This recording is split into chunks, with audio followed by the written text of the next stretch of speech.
Yolda maşınların olmadığını fürsət bilib dedim bir qəşəng video çəkim, amma az qala maşın məni vurmuşdu. Nəysə, zarafat bir yana, gələcə başdan danışaq. Bu günü fürsət bilib çıxdıq evdən, uşaqları da götürdük, dedik bir gəzək, əylənək özüm üçün böyük bir ailə yeməyi yeyək. Əslində mən belə bir yeməkləri sevirəm, həm dincəlirik, həm əylənirik, həm maraqlı olur və yollandıq Qəçəşə. Bilmirəm sizə tanışdıq, Qubada yerləşir, çox gözəl məkanlardan biridir və burada artıq süfrəni görürsüz, məni görürsüz, ətrafı sizin üçün çəkirəm.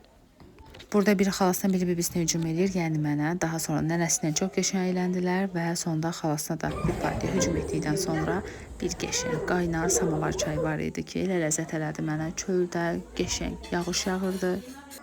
Burada atamla anama çay süzürəm, amma atamın çayını dağıtdığıma görə yenidən bir çay süzürəm, yenidən çay gətirirəm atam üçün. Çox sağ ol. Burada da bir stəkan çay içəndən sonra bacımla yollanırıq biraz gəzməyə. Amma burada nə baş verir bilmirəm, gizli kadrlar gedir və uşaqları çıxardıq, atam indirdi, atla şəkillər çəkdilər. İnanın çox gözəl əyləndilər, arada belə yığılmaq. İnanıram ki, bütün ailələr üçün vacibdir deyə düşünürəm. Burada bilmirəm nə edirik bacımla. Nəsə biraz fırlanandan sonra atamla biraz söhbət edirik burada. Daha sonra anam gəlir, maraqlı söhbət gedir və daha sonra nəhayət ki, acıyırıq və çox gözəl qarnımızı doydururuq. Beləcə qardaşım gəlir, uşaqlar yenidən hücum çəkirlər və yenidən yeyirik. Və mən artıq burada bitirib yollandım çölə, o gözəl təbiəti, yağışlı mənzərəni çəkməyə. Burada isə artıq uşaqları da götürdük, yollandıq gəzməyə, biraz ətrafını fırlamağa. Elə gözəl mənzərələr yaradıblar ki, həqiqətən insan baxdıqca könlü açılır.